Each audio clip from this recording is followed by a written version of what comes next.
I mostly shoot with my Sony cameras, my FX3 and my FX6.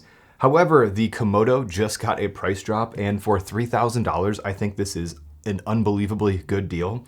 I recently tried out the Pyxis 6K, and this is another great camera, but for my use case of what I was using, it just wasn't what I was looking for. I always wanted to go back to that one time that someone just handed me an OG Komodo, and all the settings were done. They just said, like, have fun and go film.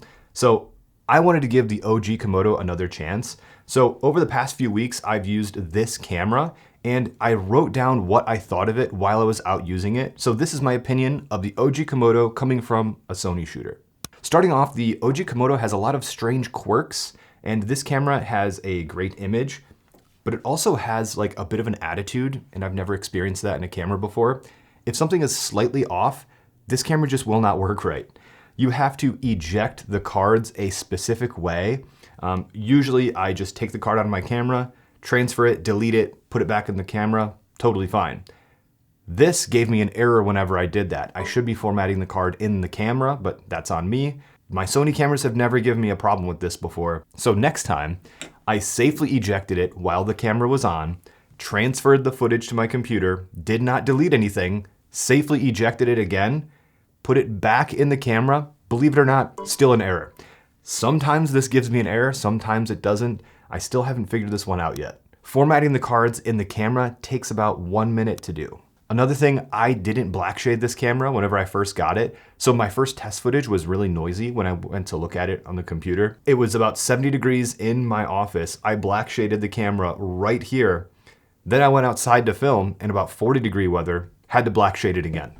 Gonna go pretty light on this next one because it's been talked about a lot on the internet. This camera only has one video out, and it's an SDI, and it's possible to damage the SDI port. I was very careful to take care of that SDI port. This camera takes 30 seconds to turn on and 10 seconds to turn off. That was not something I was used to coming from my other cameras that take 1 to 5 seconds to turn on.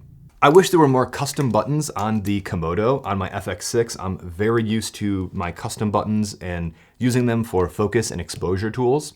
This camera is tiny, so I understand there's probably not a lot of room to put buttons all over it, but the touchscreen to get to all of those tools is a little bit finicky, and I swear, sometimes whenever I press this screen, it just doesn't work properly. I don't understand. Maybe the screen needs to be calibrated. Can you black shade the screen? I don't know. And I swear one time I pushed the menu button and the menu button didn't work. So this camera has a fantastic image, but it kind of has a mind of its own sometimes. Even with all those weird quirks, I absolutely love this little camera. Before I even turn this camera on, I love the size and the ergonomics of the Komodo. It's tiny and it doesn't have a ton of cables going all over the place.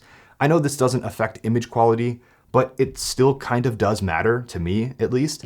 The aesthetics of the Red cameras are the best in my opinion. I love that the screen is on top of the camera, so that's one thing. If you want to quickly go out and shoot and you're just shooting handheld behind the camera, you can use the top screen, and this is also one less monitor and cable to manage. I love the FX6, but the FX6 is like all function, no form. If you want to use the FX6, you have to use the monitor, you have to mount the monitor somehow, and you have to have the cable routed somewhere. And if it's too close to this port right here, you're gonna have to manage the cable somehow. So it's definitely my workhorse of a camera. I'm not trying to knock it, but also there's just some things that I love how Red handled them. The one time I didn't like the top monitor is if you have this on a tripod and it's a little higher up, you can't see what is on the screen. So I can see using the small HD camera control, that package is like 500 bucks, so it's a little expensive. I didn't buy it yet. I've been using the app if my camera is in like a hard to reach place, and going into the app is actually really good and it's very fast and the connection is really stable. I found myself using it while I was doing tests, especially with the ISO values, and going from like 100, 400, 800, 1000 really quickly. The app was able to keep up and the camera was responding very quickly. So I never had any dropouts, within a reasonable distance from the camera. And I actually used the app in place of my 5 or 7 inch monitors if I didn't want to rig up a whole camera, and I needed a little bit more screen than the back of the camera could provide. Before we get into what I think of the Komodo sensor, I'd like to thank today's video sponsor, Artlist. Artlist has over 400,000 high-quality assets available for you to use in your personal and commercial projects.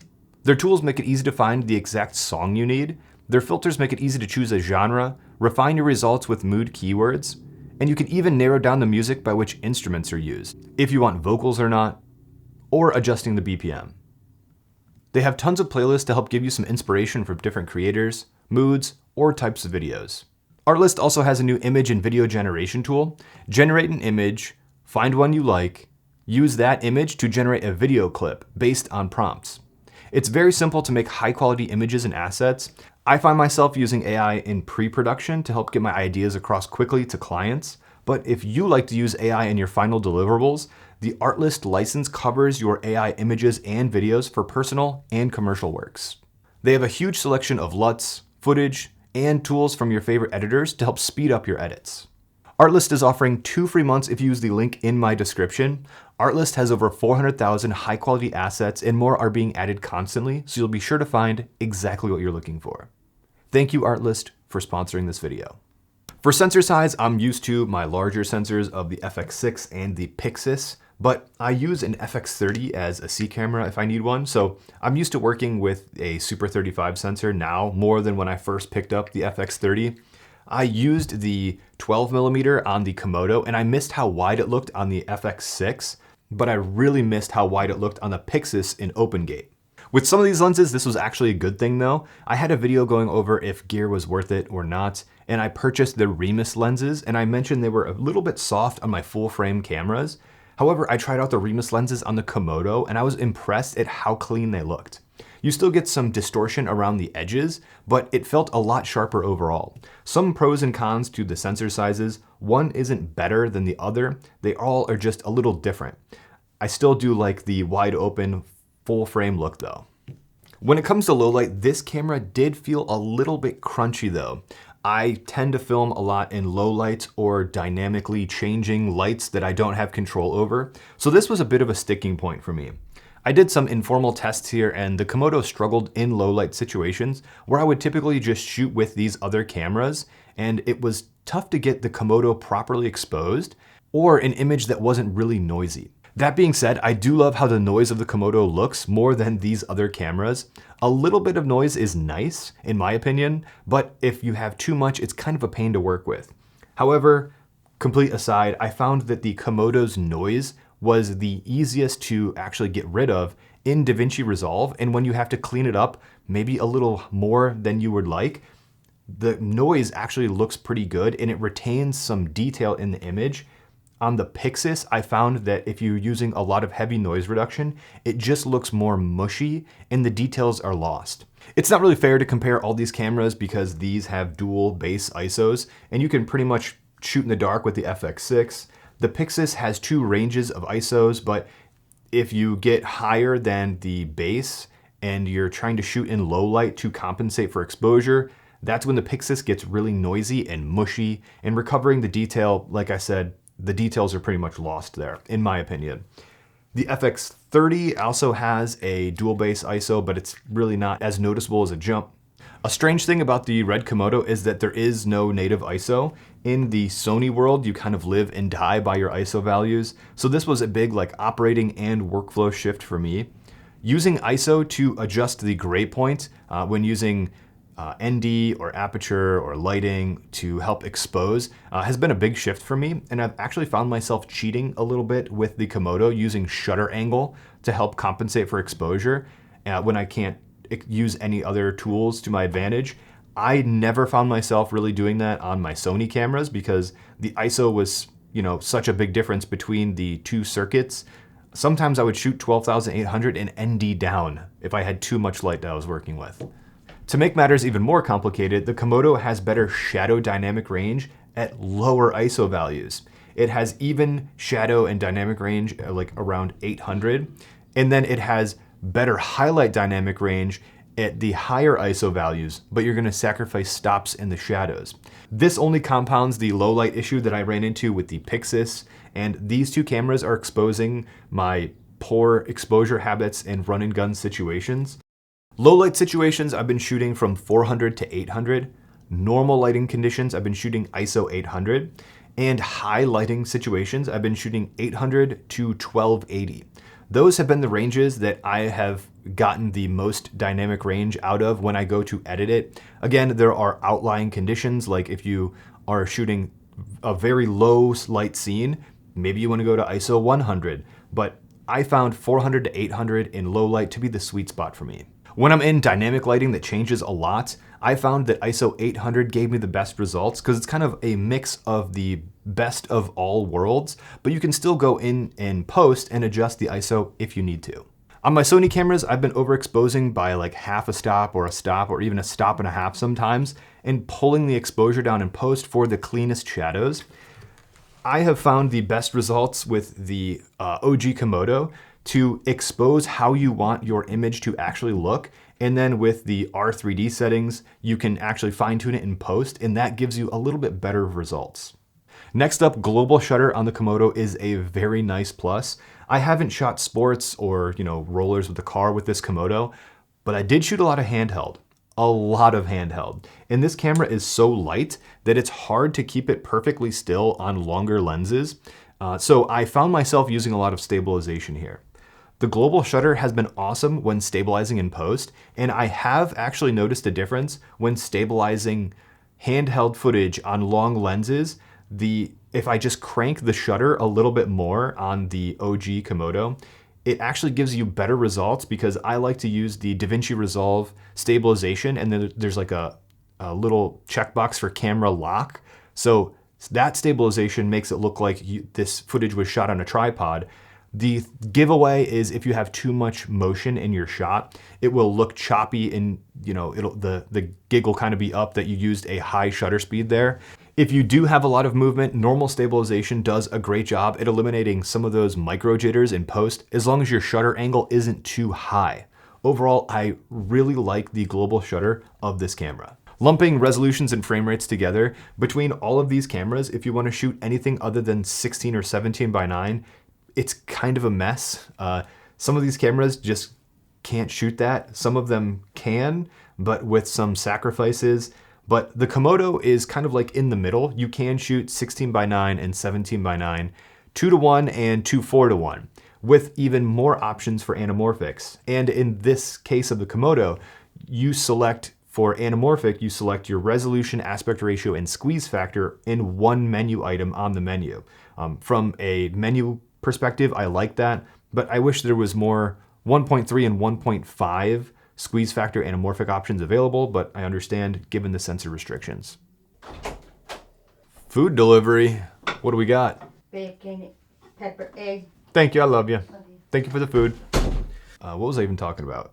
Resolutions and frame rates. I mostly use my Sony cameras, and these cameras are just locked at 16 by 9. I wish I had more recording options because my clients have been asking for shooting horizontal and vertical content at the same time. So I have actually been thinking about going back to the Pyxis just for that open gate, because there are a few things that I don't like about this camera, but overall it's still a perfectly fine camera in proper lighting. So I've been thinking about looking into the Pyxis 12K. That's a whole nother video for another day. But I ran into, just a quick story, I ran into an issue with a client where they're like, okay, we want to shoot it for 16 by 9 YouTube, and then we want to shoot it for social media. Hold on, I got to do air quotes here.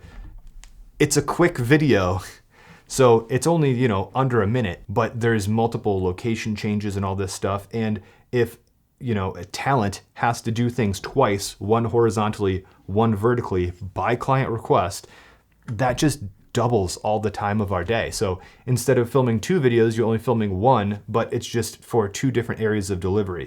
It was kind of a mess, but I was just in the back of my head thinking, if I only had an open gate camera, this day would be half as long.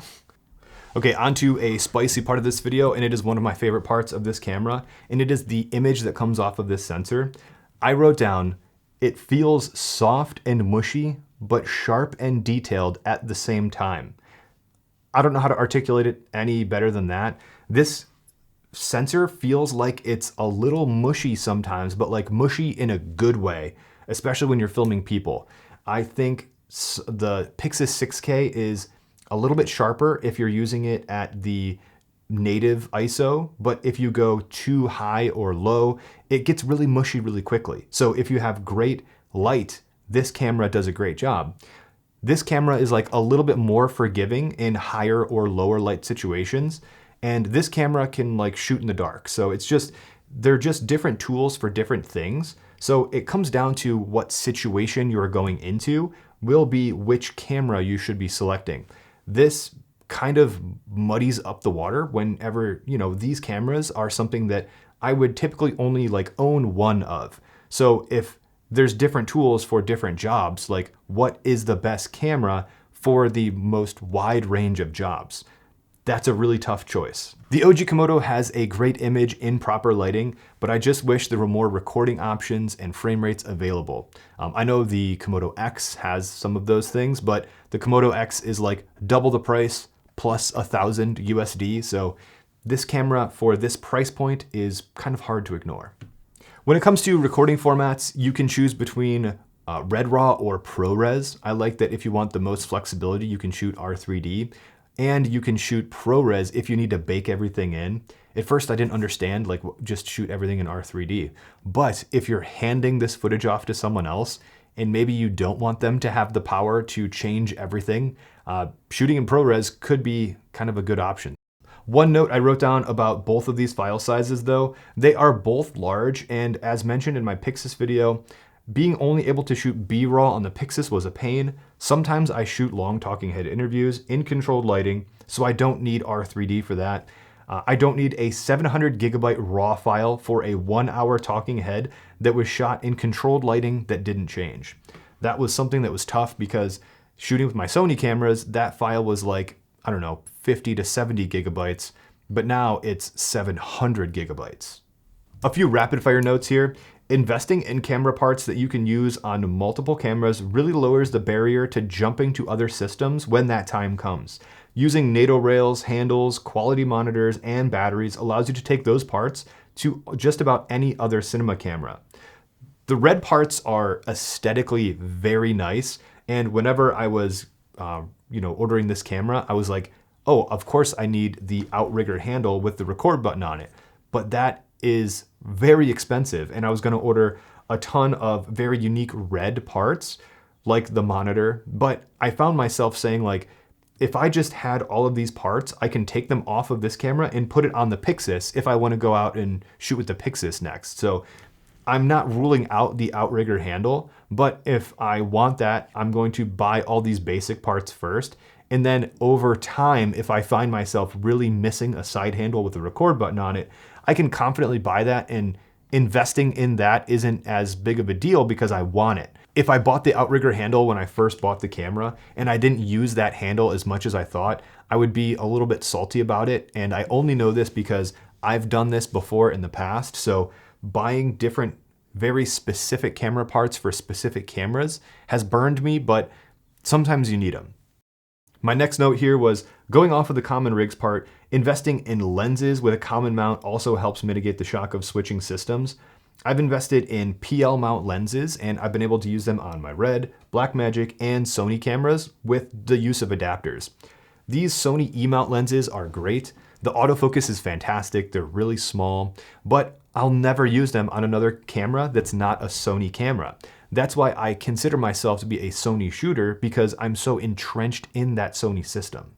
My next note, and you can tell I was a little upset whenever I wrote this one down, I hate cfast cards. They're expensive, none of my other cameras use them, and they suck to store when not in use. I have Pelican SD card holders, so whenever I'm not using my SD cards, or I think CF Express Type A cards fit in there too, I can put them in there and then just like put them in a Pelican case, and I have two of them.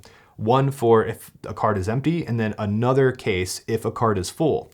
So now if I'm going forward with this camera, I have to buy two more memory card cases, one for full cfast cards, one for empty cfast cards. I don't have those, and I was just annoyed like transporting these very expensive cards without a proper storage device. Again, that's on me, but I was annoyed. The next one, this is just one line, one SDI and no HDMI, ... Bold choice. I guess I was in a bad mood when I wrote these down. The next one is time code, and you can use the external port on the back. I love that the Mutiny plate has this giant red record button here, and this takes the external plate or external port right here, and you have another external port on the back. So I'm assuming you could plug in timecode with a 9-pin to 3.5 millimeter. I don't have that cable, so I'm going to just assume this works. If you know if this works or not, please let me know in the comments. I haven't needed to use timecode with this because if I'm using the Red Komodo, I'm usually using this as like my standalone camera that I am behind using. So I haven't really needed to use timecode with this yet, but I like that the ports can be extended, kind of like a lightning or Thunderbolt port on a Mac. Like if you plug one thing into one of those ports, you can daisy chain multiple things together. So that's pretty cool here.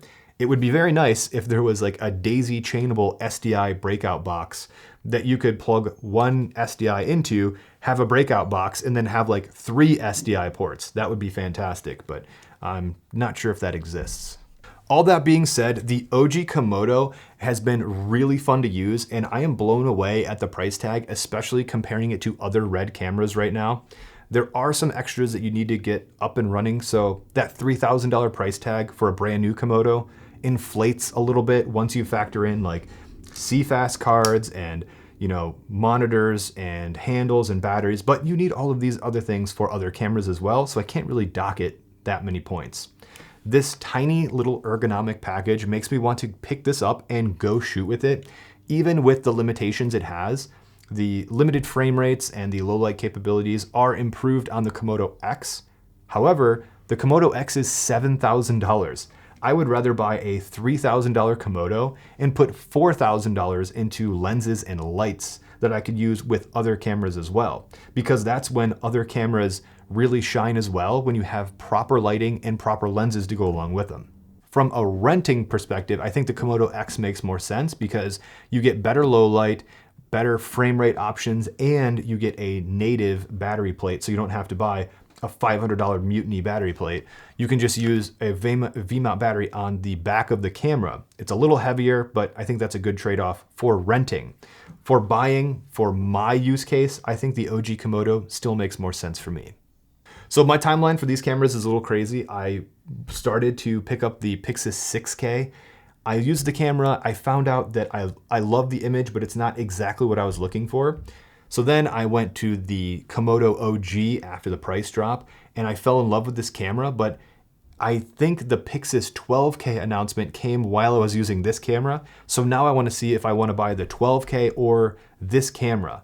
So even if I go with the 12K, I could see myself looking at the used market for OG Komodos and picking one up if I find a great deal, because I love this camera this much. I have more videos about the OG Komodo coming out, one about my rig here and another one going over my DJI Focus Pro rig, so be sure to subscribe to find your way back in the future for those. Thank you guys for sticking around to the end, and I'll see you in the next one.